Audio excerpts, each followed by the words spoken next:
Hi, and welcome back, and thanks for being here with us on this Tuesday. Glad as always you could be a part of the program. A couple of follow ups from last night's program, some more details about that testimony that was released pertaining to the McGoffin County FBI investigation into the election of 2014 and 2010 now. Also, more information on that fatal wreck that claimed the life of an MSU graduate, the identity and area woman driving the other vehicle that reportedly collided head on with the victim's car. And we'll speak directly with a representative of a company who is in town today, part of a movement to see all of Kentucky's already existing ATV or motorized trails brought together into one big system that would also incorporate into two neighboring states. Representatives from several neighboring and eastern Kentucky counties were in Sagersville today, and I'll tell you what they were told in just a few moments and other news and information. As far as your weather is concerned, a bit of a break. We can take a bit of a breath, but there's more coming. A cold front tomorrow will give us another round of showers and some storms, and in fact, some showers may stick around thereafter, and some chilly air will also be felt as well. Nothing new. We've kind of been looking forward or towards it for days now. Forward would be a very poor choice of words, but creeks and streams which are going down are still running high, and even though we have a bit of a break in the action, we're still talking about the Licking River in Sagersville, still under a flood advisory throughout the remainder of your evening. Previous consistent and sometimes heavy rainfall accumulated to 2.86 inches of rain just since the first of this month. Keep in mind that was on Sunday. And we are, even though seeing a little bit of a relax as far as precipitation is concerned, we'll see some more pick up tomorrow, and that will just add to the totals, and that will add to conditions. We actually have thunderstorms possible from tomorrow afternoon into the evening, and then thunderstorms possible again Saturday and on Monday. The Licking River here in Sagersville under a flood advisory until late tonight. At 9 o'clock this morning, the stage was 15.4 feet with a flood stage of 17 feet. The forecast, the river will continue to fall to below action stage by this evening at 17 feet. That is low-lying areas that are flooded, and of course we have already seen that, but as of this morning it was 15.4 feet and falling, and we're hoping it will continue to fall before we pick up what could be some more significant rain starting tomorrow with another cold front that's also going to give us some 50s for a brief period of time. Few remarks I just simply couldn't work into last night's program, but have a little more time to elaborate on tonight, and it's another tragic hit for the coal industry. It's already been felt. We're just now seeing the numbers from it. We're talking about another massive loss in coal jobs in the first quarter of this year, the lowest or fewest number of jobs since the late 1800s, 1898 to be specific. In the first quarter of 2016, we lost another 1,500 coal jobs in the state of Kentucky.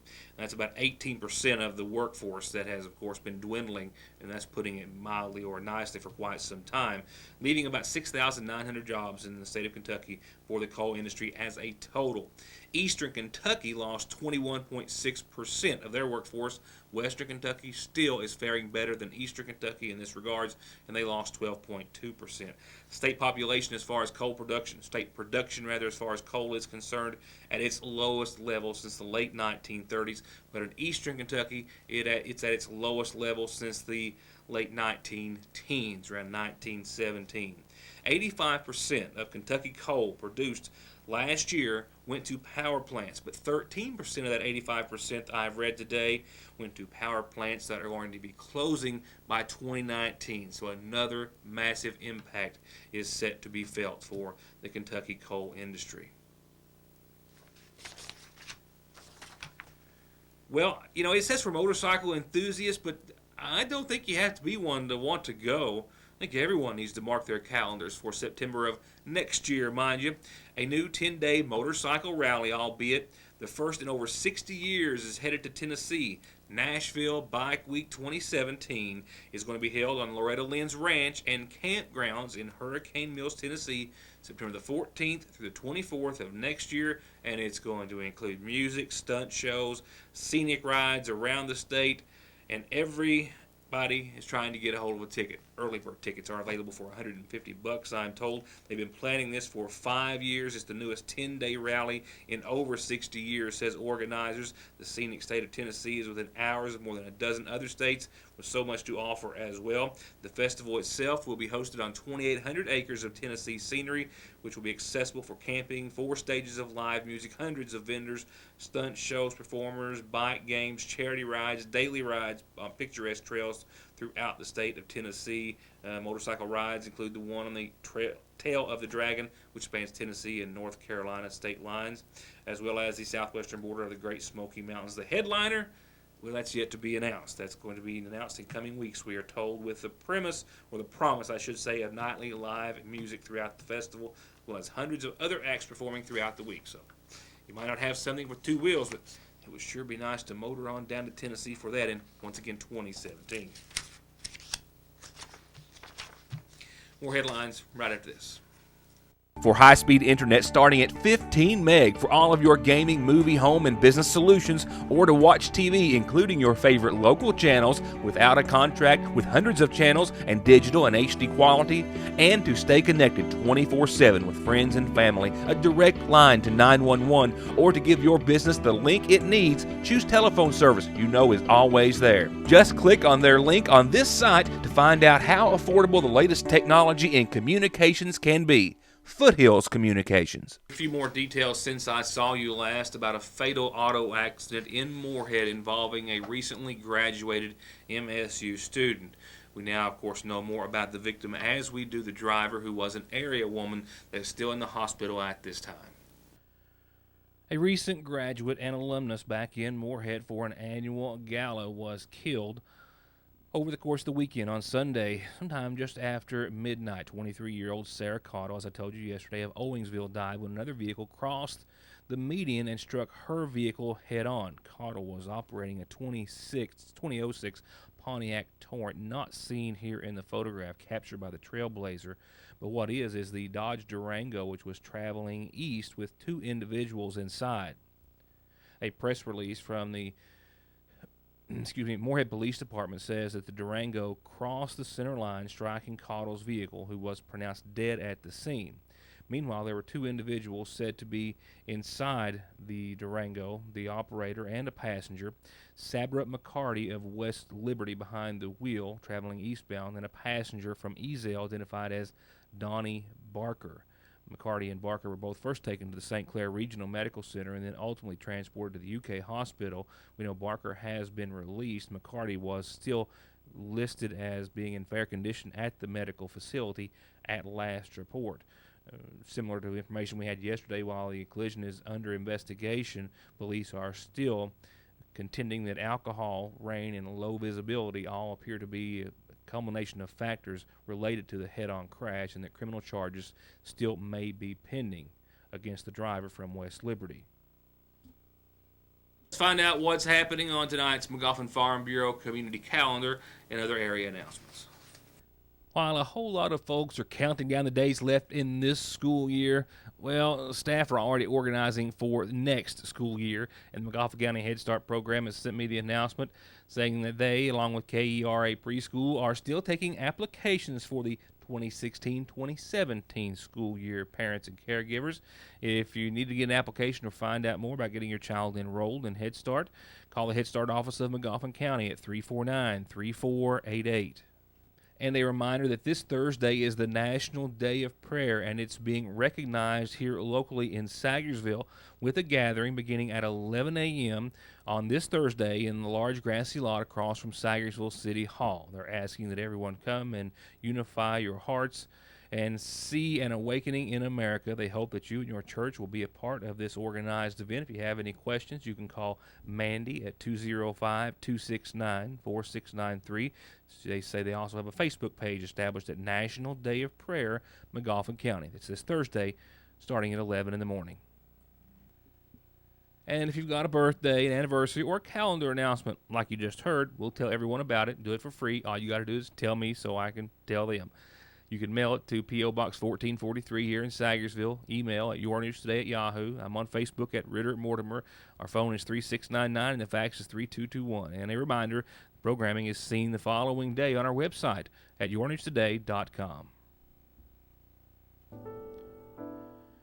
Two funeral service announcements, both forwarded on behalf of the Preston Funeral Home in Paintsville. The first announcement is in honor of 62-year-old Addie Marie Hensley of Paintsville, survived by her husband, Edward Hensley. She is also survived by her sons, Douglas Scott Bangham, Ronnie Allen, David Lee, and Christopher Michael Tackett.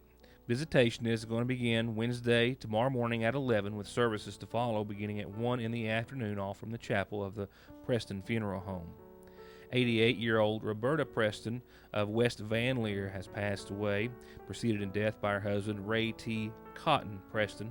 She's survived by sons Alan and David and daughter Sandy Preston. Visitations are going to be from 5 to 9 on Wednesday, I'm told. Services will begin Thursday morning at 11 from the 3rd Street Free Will Baptist Church in Paintsville. Once again, in honor of 88-year-old Roberta Preston.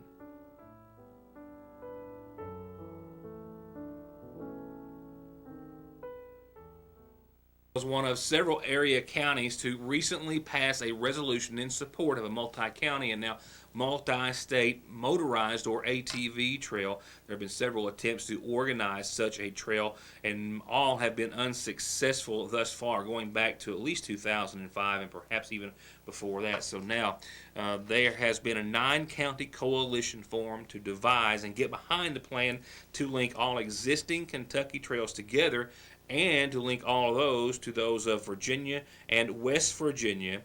They're having to overcome some obstacles in the way, red tape, if you will, and some other barriers. But today, an organizational and informational meeting was held in Sagersville City Hall, where representatives of all those counties and other legislators were asked to attend. They all left with some of the following information, as well as an intent on sitting down with the governor in the coming days to try to see that there is about $1 million in federal funds, which is just kind of sitting stagnant, released to bolster their efforts.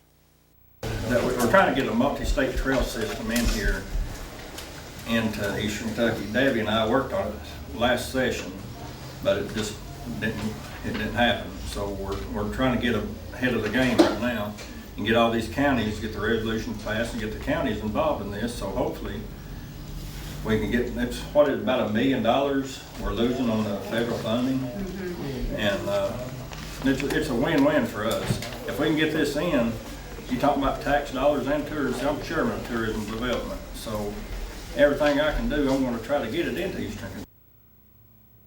Debbie Spencer, who is the president of the company We Make Things Happen, says that West Virginia legislature created, of course, the Hatfield-McCoy Regional Recreational Authority in '96, and West Virginia now has 6 trails totaling over 700 miles in their 9-county Hatfield-McCoy trail system. And if Kentucky legislature created the Southeast Kentucky Regional Recreation Area and grandfathered in existing trail systems, Kentucky would start with more miles of trails than West Virginia. It's huge. It absolutely is. Really, in comparing the 3 states, West Virginia is very, very mountainous, so they're limited a little bit by their terrain. Virginia actually has more rolling hills, which means they have more agriculture, means they have more individual property owners. In Kentucky, we're the best of all worlds in the fact that we do have large landowners, but we do have some flat areas and some open areas. So the combination of all that is makes it very conducive to developing trails. And we have so many of the trails in place. They're just, some of them are public. We have over 500 miles of public trails for ATVs and over 200 miles of horseback riding already in place, but we're all competing against each other. We're not working together. By creating the authority, we can actually market them and really make this a destination for adventure tourism. You add on top of that, we have the largest elk herd west of the Rocky Mountains. We have free-ranging horses. We have bear.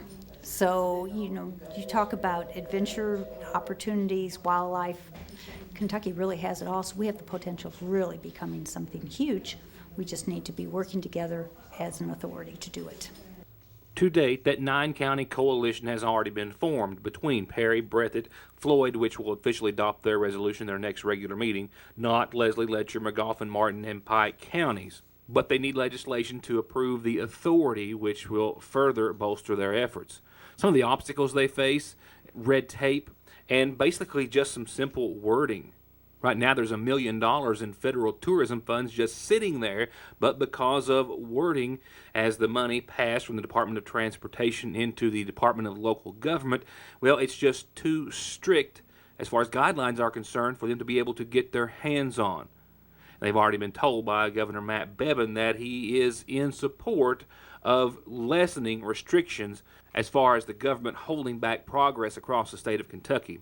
And they're hopeful that a group of each of the 9 county judge executives or their representatives, which will be hopeful of meeting with the governor in the next few days, will be able to persuade him to loosen up those guidelines.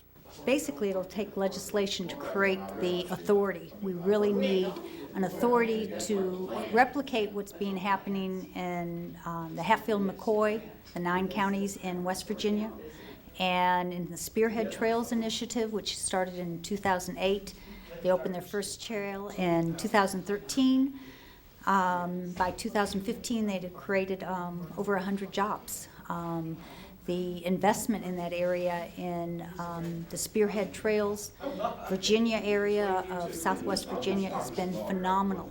We want that happening in Kentucky, but we need the authority created. In the meantime, we've created this coalition of the 9 counties, and all the county judges have come together that we can apply for the ARC Power Grant as a united group to do the strategic plan.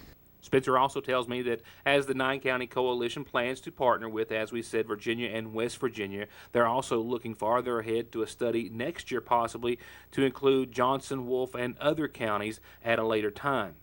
And she stressed that a trail is not a trail without landowner permission. And part of the comprehensive plan that they are working on is to identify those landowners who are agreeable to allowing the trails to go over their property. Now, if they are so, that would take all the liability away from the landowner and then put it within the trail system.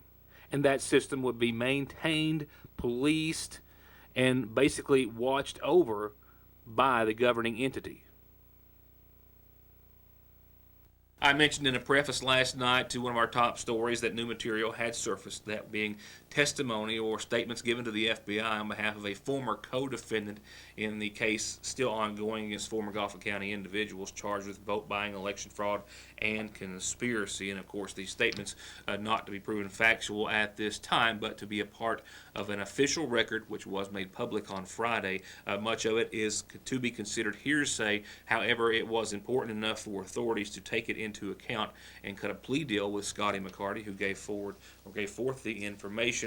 He will be sentenced to a much lesser sentence than originally charged after his testimony against the other individuals, many of which and many others which were identified in that testimony as it was released or made public via these court records on Friday. The unusual release of the information came following a request from Gary Rooster-Reisner, Magistrate of District 1, to not allow the government to include any evidence or information based from the 2010 election.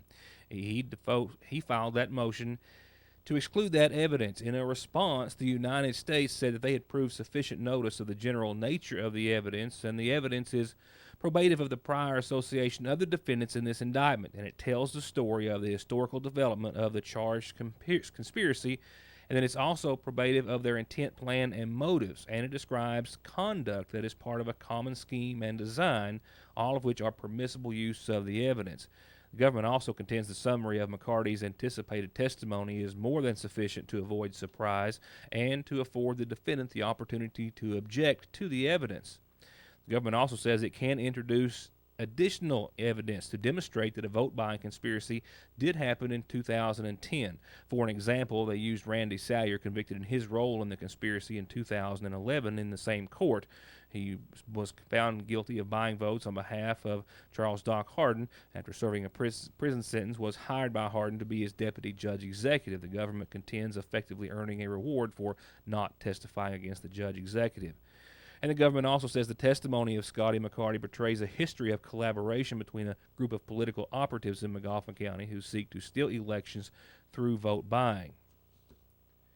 The United States did acknowledge that the hearsay rule is applicable in this case in regards to the testimony, and that McCarty will be limited to the extent of his personal knowledge. However, it says the fact that some aspects of his information are inadmissible does not mean that the entirety of his testimony should be excluded. The judge is yet to rule on Reisner's motion to have that evidence or testimony excluded from the case. The jury trial, is still set for July the 5th. And keep in mind, as I mentioned at the start of the report just a moment ago, while we did not have time to air the complete statement in its entirety, all several pages, is being uploaded at this time to our website and or my Facebook page at Ritter Mortimer, the website, once again, yournewstoday.com. With that, a brief forecast, and I mean a super brief one. Tonight, 49, mostly cloudy, a break, but still a 20% chance of some isolated showers. Cold front cometh tomorrow, 64 and 41 with cloudy skies, showers and storms, more rain's coming, and definitely cooler air thereafter. Thursday looks to be 54 at best with a low of 42, but that will be the low point. We'll start to climb out thereafter, but we'll also see another round of showers and maybe some storms over at least part of your weekend. More on that and other news tomorrow night. Thanks for being with us.